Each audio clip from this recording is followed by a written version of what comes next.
하나님의 말씀 보시도록 하시겠습니다. 하나님 말씀 구약성경 사무엘하 5장 1절에서 10절까지 말씀을 보시도록 하시겠습니다. 사무엘하 5장 1절에서 10절까지 말씀입니다. 제가 봉독해 드리도록 하겠습니다. 이스라엘 모든 지파가 헤브론에 이르러 다윗에게 나아가 이르되 보소서 우리는 왕의 한 권력이니이다. 전에 곧 사울이 우리의 왕이 되었을 때에도 이스라엘을 거느려 출입하게 하신 분은 왕이시었고 여호와께서도 왕에게 말씀하시기를 내가 내 백성 이스라엘의 목자가 되며 내가 이스라엘의 주권자가 되리라 하셨나이다 하니라. 이에 이스라엘 모든 장로가 헤브론에 이르러 왕에게 나오매 다윗 왕이 헤브론에서 여호와 앞에 그들과 언약을 맺으며 그들이 다윗에게 기름을 부어 이스라엘 왕으로 삼으니라.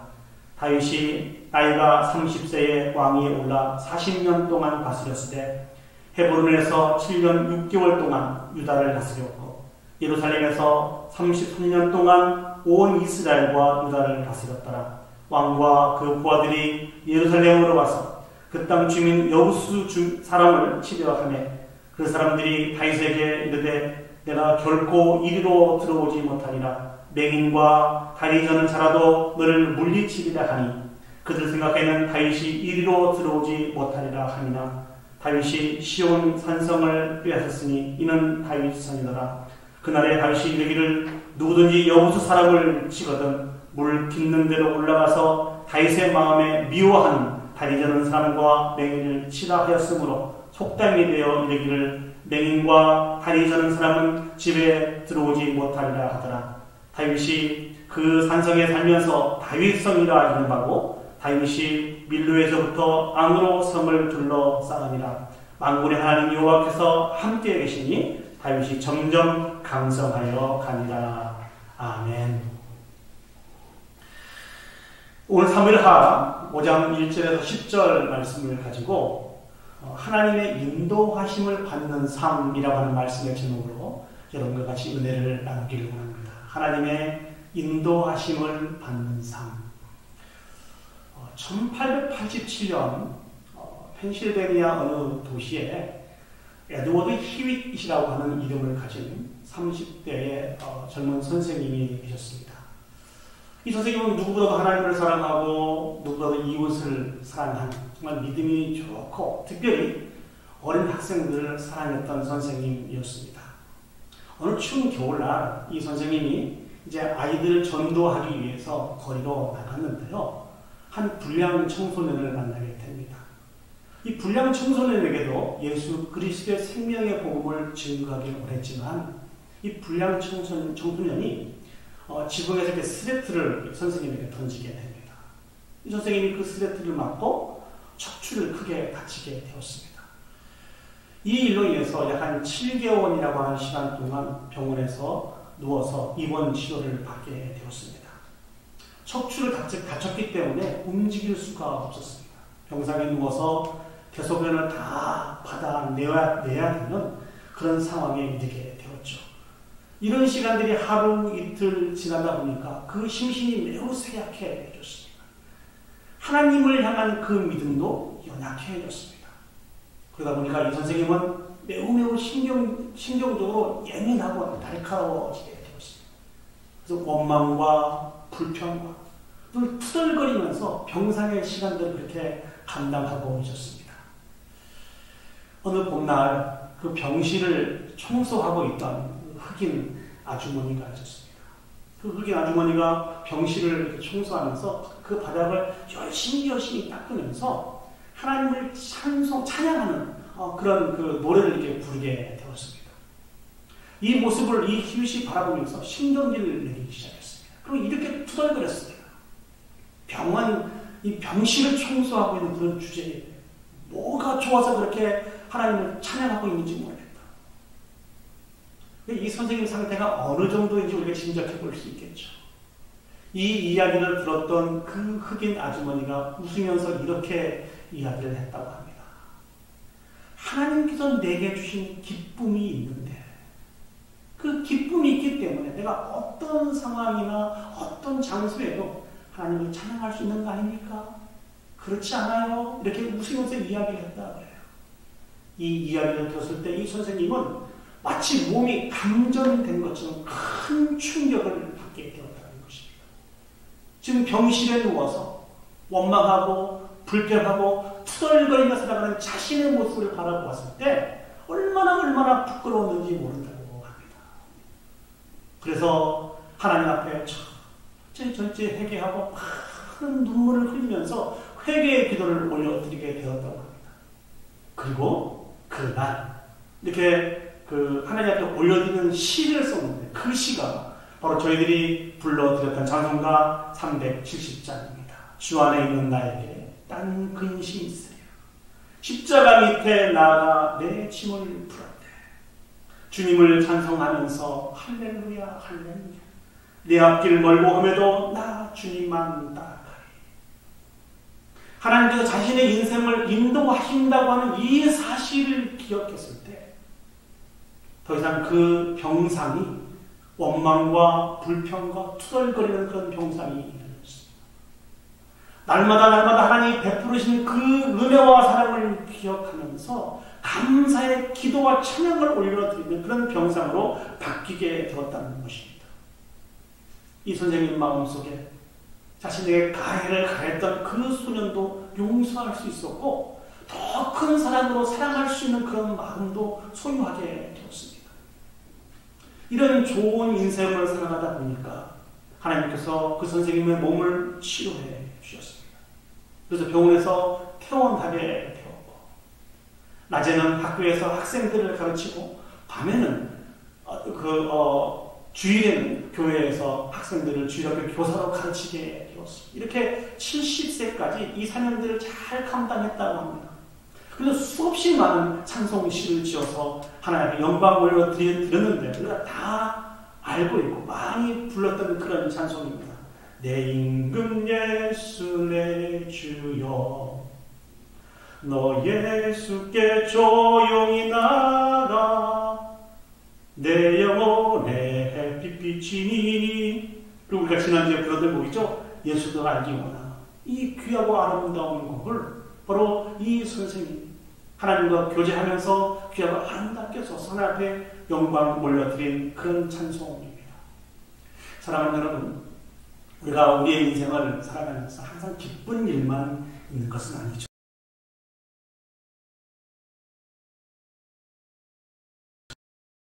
골짜기와 같은 그런 시간들이 다 있다는 것이죠. 그러나 그런 시간을 갖는다 할지라도 하나님이 우리의 인생을 우리를 인도하신다고 하는 이 놀라운 비밀을 깨닫게 될 때 기쁨이 회복될 수 있고 평안이 회복될 수 있는 것입니다. 자, 그렇다고 한다면 과연 하나님의 인도하심을 받는 삶은 어떤 삶일까요? 많은 이야기를 할 수 있을 것입니다만 오늘 저는 다윗 왕을 묵상하면서 여러분과 같이 귀하고 아름다운 은혜를 나누기를 원합니다. 오늘 본문을 보시면 우리가 너무나 잘 알고 있는 다윗 왕이 등장하고 있습니다. 오늘 본문에 이르러 다윗은 유다 지파를 다스리고 있었던 그런 시기였습니다. 다윗이 유다 지파를 다스리면서 헤브론에 거주하고 있었는데요. 남은 모든 지역의 이스라엘 장로들이 다윗 앞으로 이렇게 오게 되었습니다. 그리고 다윗에게 네 가지 것을 이야기하는 제일 첫 번째는 무엇인고니 바로 다윗과 우리는 남이 아니라는 것이다. 한 골육이고 한 형제라는 것을 이야기합니다. 그 두 번째 이야기하는 것은 무엇이었느니 사울이 우리의 왕이 되었을 때도 우리를 통솔하였고 우리의 존중을 받은 사람은 사울이 아니고 다윗이었다 이렇게 이야기합니다. 그리고 세 번째는 하나님이 다윗을 우리의 목자로 우리의 주권자로 세웠다고 이게 세 번째 이야기를 하게 되고 마지막은 우리도 다윗 당신을 우리의 왕으로 인정합니다. 이렇게 네 가지의 이야기를 하게 됩니다. 이 말을 들은 다윗은 하나님 앞에서 이스라엘 백성과 다윗 사이에 언약을 맺게 됩니다. 그리고 이스라엘 장로들이 와서 다윗의 머리에 기름을 붓고 이스라엘의 왕으로 세우게 된 것이죠. 다윗은 유다 지파를 7년 동안 다스렸고요. 근데 전체 이스라엘 왕으로 세워진 것은 33년. 약 40년 동안 이스라엘의 왕으로 섬겼던 사람이 다윗이었다는 것입니다. 이 말씀을 통하여 세 가지만 생각을 해보도록 하겠습니다. 첫 번째 우리가 생각해 보기를 원하는 것은 하나님의 인도하심을 받는 삶은 하나님을 기다리는 삶이라는 것입니다. 다시 한번 말씀드리겠습니다. 하나님의 인도하심을 받는 삶은 하나님을 기다리는 삶이라는 것입니다. 다윗이요, 사무엘에게 기름 부음을 받은 이후에 약 20년이라고 하는 시간이 지난 이후에 비로소 온 이스라엘을 다스릴 수 있는 왕으로 세워졌다는 것입니다. 이 20년이라고 하는 이 시간은 결코 쉬운 시간이 아니었습니다. 수없이 많은 어려움과 역경이 있는 그런 시간이었습니다. 자신을 시기하여서 죽이려고 했던 사울의 창과 칼을 계속 도망하였던 그런 시기였습니다. 때로는 가드라고 하는 그런 지역으로 도망하여서 아기스 왕 앞에서 미친 채 하면서 수염에 침을 흘리게 했던 그런 시간이 바로 이 시간이었습니다. 때로는 블레셋으로 도망하여서 어쩔 수 없이 블레셋을 위해서 그렇게 싸움을 해야 되는 그런 시기도 오셨습니다. 이 어려운 시기가 다 지나간 다음에 유다의 왕으로 세워지게 됐지만 여전히 다윗을 추종했던 그런 세력보다도 다윗을 대적했던 세력들이 더 많이 있었습니다. 유다의 왕으로 세워지긴 했지만 이스라엘의 전체의 왕으로 세워지지 않는 그런 게 부분적인 왕으로밖에 살아갈 수밖에 없었다는 것이죠. 그러나 결론적으로 많은 시간이 흘러간 다음에 오늘 본문에 이르러서 드디어 다윗이 이스라엘의 왕으로 세워지게 되었다는 것입니다. 사랑하는 여러분, 우리는 기억했으면 좋겠습니다. 다윗의 인생을 인도하신 그 하나님이 오늘날 저와 여러분을 인도에 가신다고 하는 이 사실들을 사랑하는 여러분 기억했으면 좋겠습니다. 그래서 그 인도하심을 믿는 우리들이 반드시 감당하며 기억해야 될 삶이 있는데 바로 그것은 기다림입니다. 기다림. 캔딜이라고 하는 사람이 끝나도 끝난 것이 아니다라고 하는 그런 책에 이렇게 표현을 했습니다. 하나님이 일하실 때까지 기다리는 것은 우리가 반드시 해야만 하는 일이며 가장 어려운 일이다. 분명한 것은 그분을 기다리지 않는 것은 우리가 겪을 최악의 일 가운데 하나가 될 것이라고 이야기를 했습니다. 우리는 가끔 내가 가지고 있는 방법이 최선이고 최대의 선택이라고 그렇게 생각할 때가 너무나 많이 있습니다. 그러나 그것은 우리의 착각입니다. 하나님만이 최선입니다. 하나님은 우리보다 지혜로우시고 모든 능력을 가지신 분이시고 모든 것을 합력한 선을 이루시는 분이 바로 우리 하나님이십니다. 그렇기 때문에 우리는 잠잠히 하나님을 기다리며 살아가야 됩니다. 그런데 사랑하는 여러분, 하나님을 기다리며 살아가는 것이 쉬운 일입니까? 어려운 일입니까? 매우 어려운 일입니다. 쉽지 않은 일이에요. 순간순간 우리의 마음을 지키지 못하고 믿음을 지키지 못하며 살아가는 것이 우리의 모습이라는 것이죠. 이 사실을 하나님은 너무너무 잘 아셨습니다. 그래서 하나님이 목표로 하고 있는 그 수준에 이르기까지 우리를 도우시고 인도하시는 분이 하나님이십니다. 다윗은 오늘 본문의 기름 부음을 받아서 이스라엘 전체를 다스리는 왕으로 세워지기 전에 3번에 걸쳐서 기름 부음을 받았습니다. 사무엘을 통해서 기름 부음을 받고 유다 지파를 다스리는 그런 왕으로 세워질 때 기름 부음을 받고 오늘 3번째에 이르러서 기름 부음을 받게 되었다는 것이죠. 저는 이렇게 생각을 해왔습니다.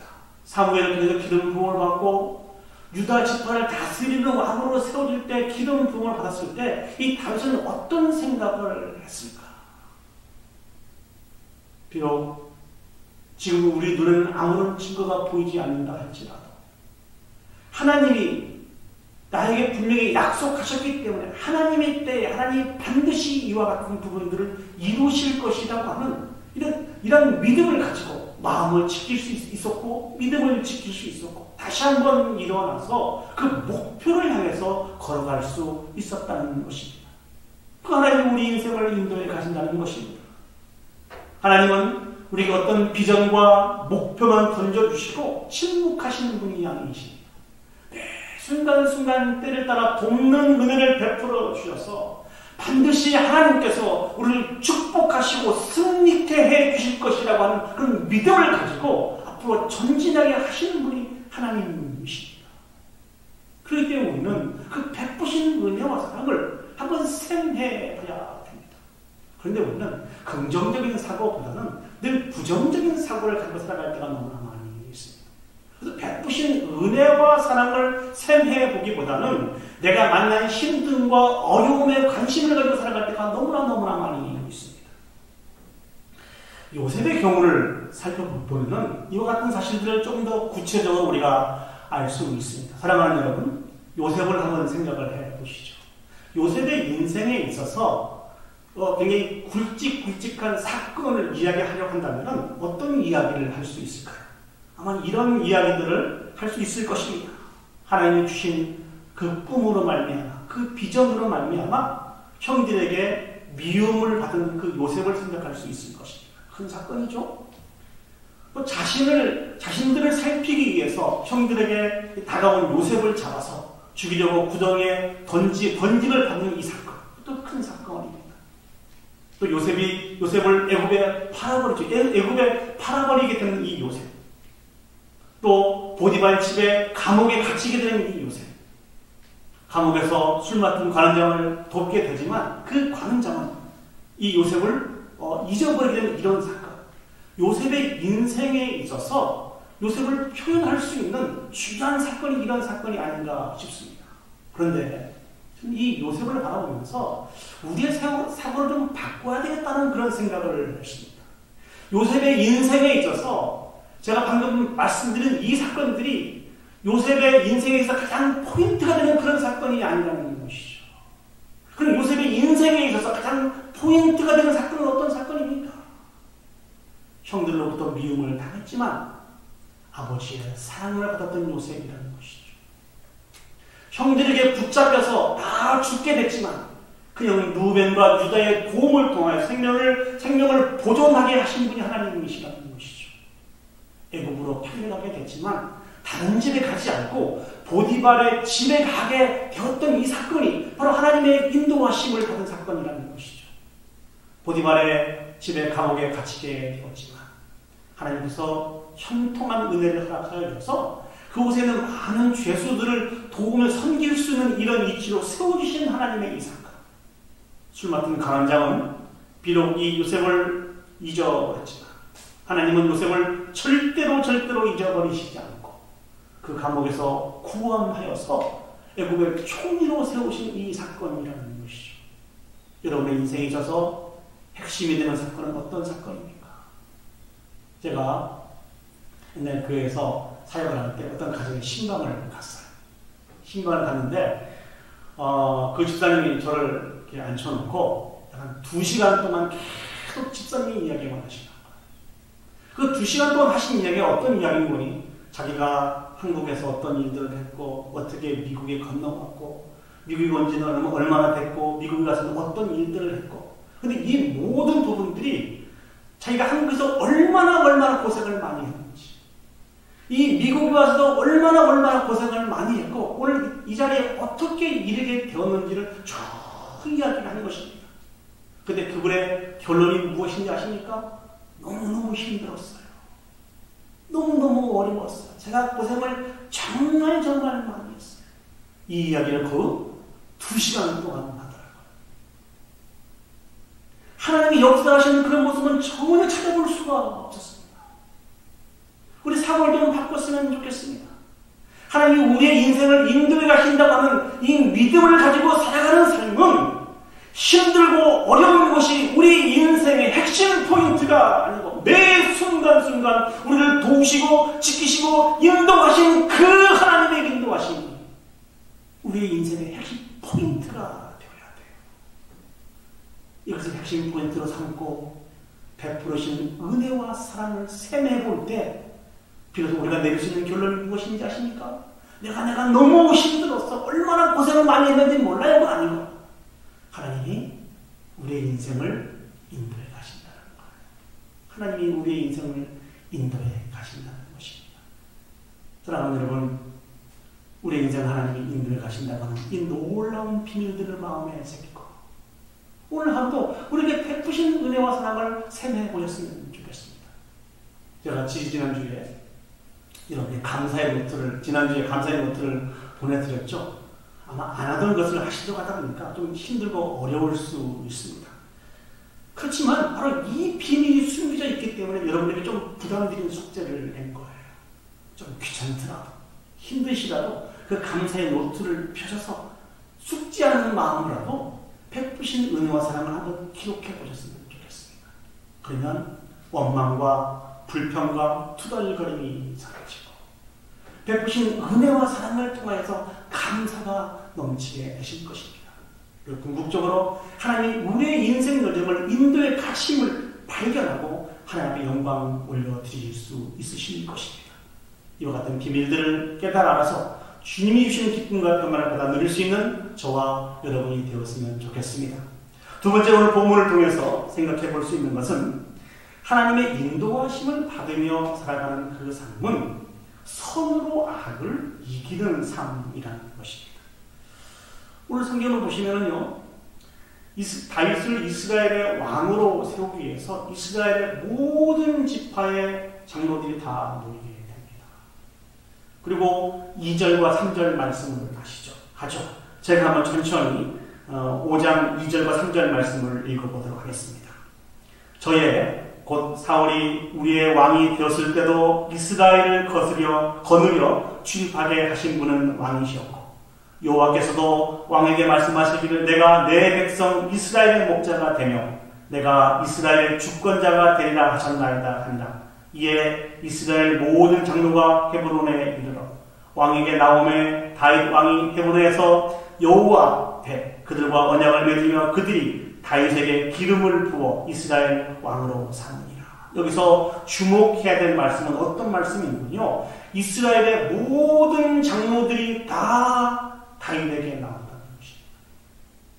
그리고 다윗에게 기름을 부어서 이스라엘의 왕으로 삼았다는 것입니다. 이게 무슨 말씀인 거니? 이제 더 이상 다윗은 유다 지역만 다스리는 부분적인 왕이 아니고 이스라엘 전 지역을 다스리는 그런 이스라엘의 두 번째 왕으로 세워짐의 의미가 여기에 담겨져 있는 것입니다. 앞에서도 말씀드렸습니다만 다윗이 유다 지파의 왕으로 세워질 때 다윗을 이렇게 원했던 그런 사람들보다는 다윗의 대적들이 너무너무 많이 있었거든요.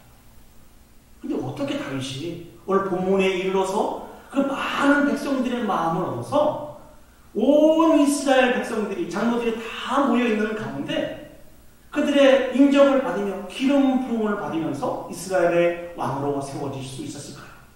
거기에 놀라운 비밀이 숨겨져 있습니다. 그 비밀이 무엇인 거니?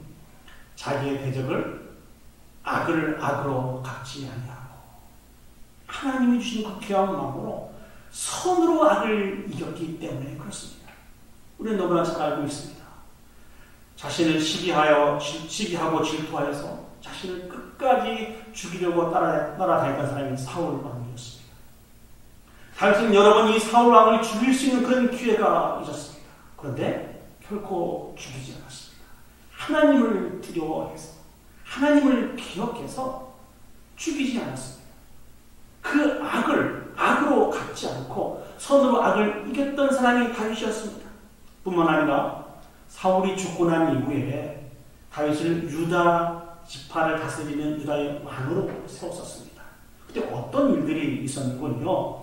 길르앗 야베스 사람들이 사울의 시신을 가져다가 사울의 시신을 장사하게 됩니다. 그러면서 이들이 다윗에게 보여주고 싶은 마음이 있었습니다. 그게 무슨 마음인 거니? 우리는 여전히 사울을 존중하고 사울의 가문을 존중합니다. 우리의 왕은 사울입니다. 사울의 가문입니다. 하는 이런 부분들을 보여주게 된 것이라는 말이죠. 다윗의 입장에서는 마음이 불편한 일일 수 있었습니다. 당장이라도 그들을 침략하여 진멸하고 싶은 그런 마음이 있었을 것입니다. 그런데 다윗은 그들에게 그렇게 하지 않습니다. 사무엘하 2장 5절 말씀을 보시면 다윗이 이렇게 이야기를 하고 있습니다. 너희가 너희 주 사울에게 이처럼 은혜를 베풀어 장사하였으니 여호와께 복을 받을지어다. 너희가 이 일을 하였으니 이제 여호와께서 은혜와 진리로 너희에게 베푸시기를 원하고 나도 이 선한 일을 너희에게 갚으리라. 또한 다윗의 사건 중에서 사울의 군대 장관 아브넬이라고 하는 사람이 있습니다. 이 사람이 사울의 아들 이스보셋을 데리고 이스라엘의 왕을 세웁니다.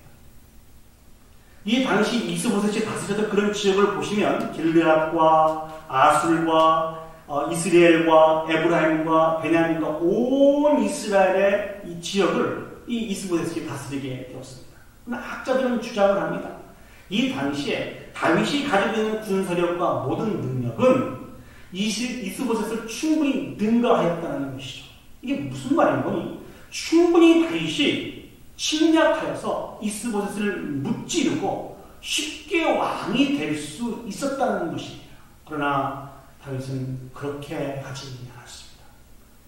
하나님 앞에서 여전히 그럼에도 불구하고 악을 악으로 갚으려고 하지 않고 손으로 악을 갚으려고 하고 하나님의 때를 기다리고 살아갔던 사람이 다윗이십니다. 사랑하는 여러분, 이 모습은 예수 그리스도를 통해서도 찾아볼 수 있습니다.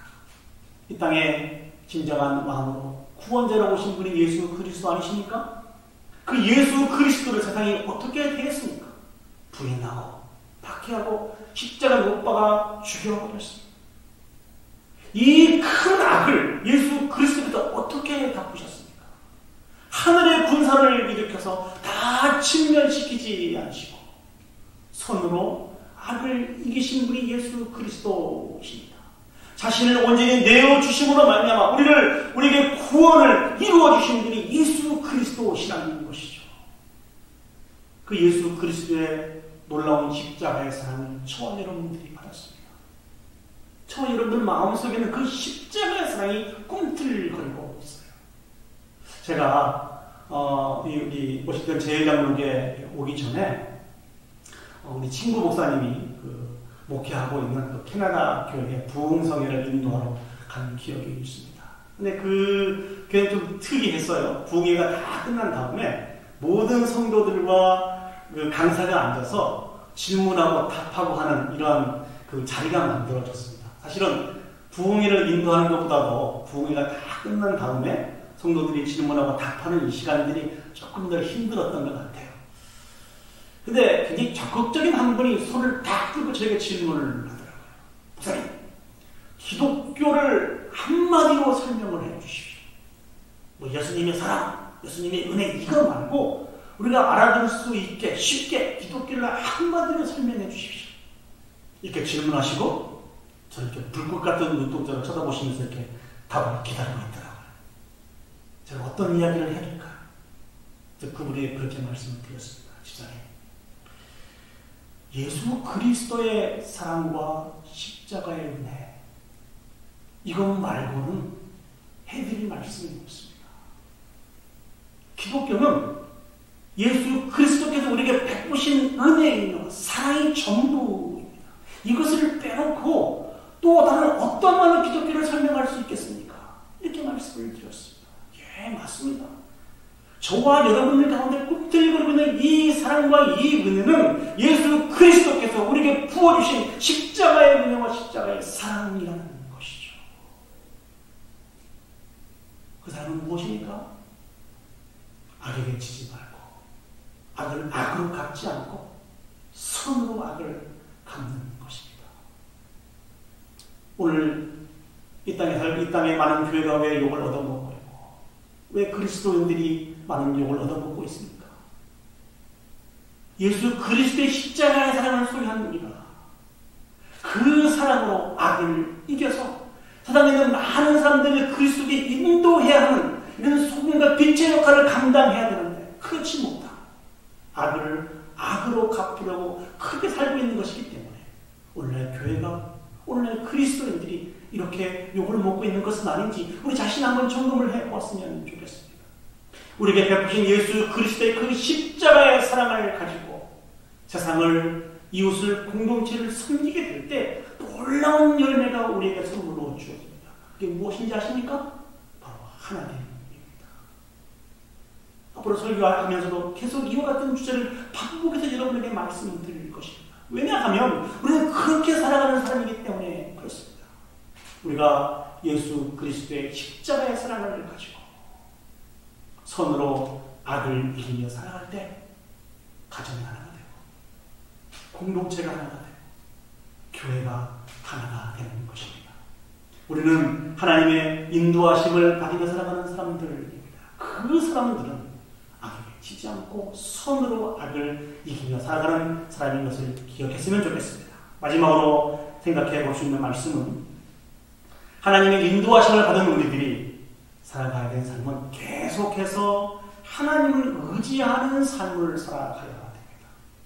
오늘 본문의 다윗을 보시면 드디어 이스라엘 전체를 다스릴 수 있는 그런 왕으로 세워졌어요. 약 한 35만 명의 사람들이 헤브론으로 몰려와서 다윗을 인정하고 다윗의 머리에 기름을 붓고 이스라엘의 왕으로 삼았습니다. 이를 위해서 다윗이 참으로 오랫동안 기다렸죠. 얼마나 또 고생은 많이 했어요.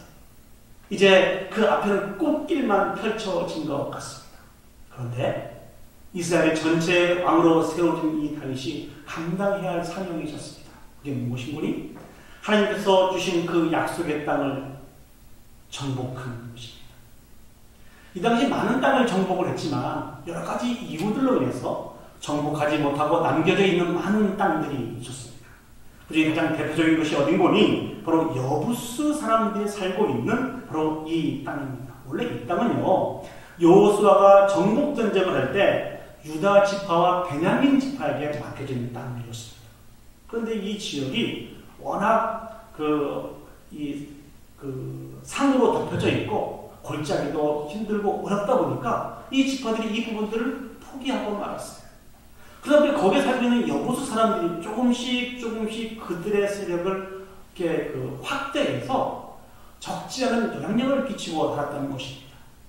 그 지형적인 그런 이유로 인해서 그 누구도 자신들을 점령할 수 없을 것이라고 큰 소리를 치면서 오늘 본문에도 보시면 다윗을 조롱까지 하게 되었다는 것이죠. 그럼 결론은 어떻게 됐습니까? 이 다윗이 그 땅을 침략하게 되고 정복하게 되고 그 땅에 있는 모든 사람들을 다 진멸시키게 되었습니다. 근데 성경을 보시면 어떻게 진멸시켰다라고 성경은 기록하고 있습니까? 10절 말씀을 보시면 이렇게 기록하고 있습니다. 우리 한 목소리를 한번 읽어보도록 하겠습니다. 10절 말씀입니다. 시작. 만군의 하나님 여호와께서 함께 계시니 다윗이 점점 강성하여 가니라. 예, 다윗이 남들보다 지혜롭고 더 강하였기 때문에 그런 것이 하나님께서 함께 하셨기 때문에 하나님의 능력으로 하나님 주신 힘으로 이 전쟁에서 승리하게 하셨다는 것입니다. 사랑하는 여러분, 우리도 마찬가지입니다. 하나님의 인도하심으로 우리가 여기까지 왔어요. 너무 수고했고 어렵고 힘든 시간들을 잘 견뎌서 이만큼 왔습니다. 그래서 하나님이 베푸신 은혜를 통해서 우리 주변을 돌아보니까 나에게 많은 힘도 있고 능력도 있고 많은 것들을 우리가 누리고 살아갑니다. 그러나 그럼에도 불구하고 여전히 우리가 감당해야 할 많은 일들이 있어요. 그 많은 일들을 어떻게 감당할 수 있다고요? 그럼에도 불구하고 내가 가지고 있는 힘과 능력과 권세를 통하여서 우리에게 맡겨진 일들을 감당하는 것이 아니고 다시 우리 자신을 겸손하게 내려놓고 하나님이 공급해 주신 새 힘과 능력을 덧입을 때만 그 일을 감당할 수 있다는 것입니다. 오늘 다윗의 그 이후의 이야기를 보면은 다윗은 계속해서 쉬지 않고 여호와께 여쭤보고 또 여쭤보고 또 여쭤보았어. 하나님의 주신 그 힘과 능력을 공급하여서 그 모든 사명을 잘 감당했던 것을 우리가 살펴볼 수 있습니다. 그런데 사랑하는 여러분, 그래서 질문을 다시 한번 드려보도록 하겠습니다. 하나님에 대한 믿음을 가지고 하나님 앞에 기도하고 간구하여서 그 능력을 덧입어서 승리하며 살아가는 이 삶이 쉬운 삶입니까? 어려운 삶입니까? 저에 대한 얘기를 한번 해볼게요. 제가 신학교를 다닐 때 3학년 2학기 때였습니다. 그때 저희 집안에 좀 어려움이 있었습니다. 몇 주 전에 말씀드린 것처럼 저희 아버님이 큰 수술을 해서 그 수술비를 마련하고 준비하고 하는 이런 부분들 때문에 너무 어려운 그 일이 있어서 학교를 등록하기가 쉽지 않았습니다. 제가 섬기고 있는 그런 교회에서는 저에게 학비를 이렇게 도와줄 수 있는 또 그런 형편이 안 돼서 고민을 정말 많이 했어요. 근데 한 학기만 다니면 되는데 제가 다닌 학교는 물론 학생들에게 장학금을 많이 줍니다만 3학년 2학기 때는 장학금을 주지 않았습니다. 그래서 학교를 휴학할 수도 없고 더 다닐 수도 없고 아주 고민을 참 많이 하다가 제가 할 수 있는 일은 하나밖에 없었습니다. 하나님에 대한 믿음을 가지고 하나님께 기도하는 것입니다. 정말 진액을 쏟으며 정말 정성을 다해서 기도했습니다. 근데 제 문제로 인해서 우리 교수님들이 모여서 회의를 하게 되었습니다. 그래서 원래 학교 원칙으로는 정책상 3학년 2학기 때는 장학금을 주지 않도록 되어 있지만 장학금을 만들어 특별히 이 학생만 좀 구제를 합시다. 그렇게 해서 제가 그 장학금을 받고 학교를 다니게 되었습니다. 제가 학교를 다니면서 이 결정된 소식을 제가 들으면서 들었던 생각이 있습니다. 하나님을 믿고 하나님의 응답을 받으며 살아가는 것이 정말 정말 힘들고 어렵구나라는 생각을 했습니다. 그냥 하나님이 딱딱 알아서 해주시면 안 될까? 여러분, 우리가 농담으로 그런 소리 할 때가 너무나 많이 있죠. 내가 힘들고 어려운 일을 만날 때마다 하나님이 딱딱 알아서 해주시면 얼마나 좋아요. 근데 하나님은 절대로 우리를 그렇게 인도해 가시지 않습니다. 온 마음을 다해서 하나님께 집중하게 하시고 기도하고 간구하게 하셔서 갈 때까지 다 간 다음에 우리의 기도에 응답하시는 분이 하나님이십니다. 왜 우리의 인생을 그렇게 인도해 가실까요? 그것은 하나님 우리를 너무나 잘 알고 있기 때문에 그렇습니다. 우리는 너무 연약하고 악한 자기까지 해서 하나님이 베푸르신 그 은혜와 사랑을 다 잊어버려요. 받은 은혜와 사랑을 전혀 기억하지 못하고 내가 받지 못한 것에 집중해서 하나님을 원망하고 불평하고 살아가는 사람들이 저와 여러분들이 아닐까요? 이런 우리를 너무나 하나님이 잘 아셔서 교만하여 하나님 앞에 넘어질까 두려워서 하나님은 하나님의 때를 기다리시면서 우리가 기도하고 간구하기를 기다리시는 분이 하나님이십니다. 오늘 다윗이 이런 심플한 인생을 쭉 살면서 마지막에 다윗이 고백했던 고백이 무엇인지 아십니까? 우리가 너무나 잘 아는 대로 시편 23편 말씀에 그렇게 고백합니다. 여호와가 나의 목자이시기 때문에 내가 부족함이 없다는 거예요.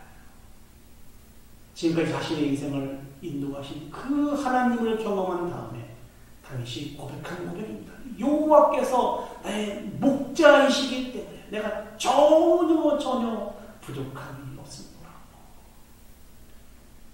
이 고백을 하나님이 우리를 통해서 또 들으시기를 원하십니다. 그러나 여러분, 하나님에 대한 믿음을 가지고 하나님이 우리의 인생을 인도해 가신다는 이 분명한 믿음을 가지고 다시 한번 오늘도 일어나서 전심으로 하나님을 바라보고 신뢰를 쏟으며 주님이 주신 참된 승리를 받아 누릴 수 있는 저와 여러분들이 되었으면 좋겠습니다. 오늘 다윗은 이스라엘의 왕으로 세워졌습니다. 그의 인생은 하나님과 더불어 승승장구하게 되었습니다. 어떻게 이렇게 승승장구하는 삶들을 살아갈 수 있었을까요?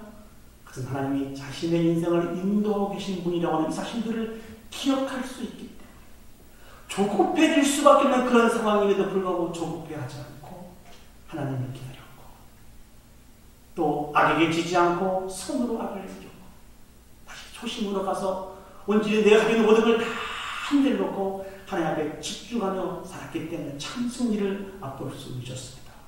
여러분들은 지금 어느 광야를 걷고 있고 어느 어둠의 골짜기를 걷고 있고 어느 산지를 지나고 있습니까? 그런 말만 염려하고 걱정하고 근심하고 있습니까? 그러나 걱정하지 마시기 바랍니다. 다윗의 인생 여정을 인도하신 그 하나님이 오늘 또 우리와 동행해 주시고 다윗에게 참 승리를 가르쳐 주신 그 하나님이 오늘 우리에게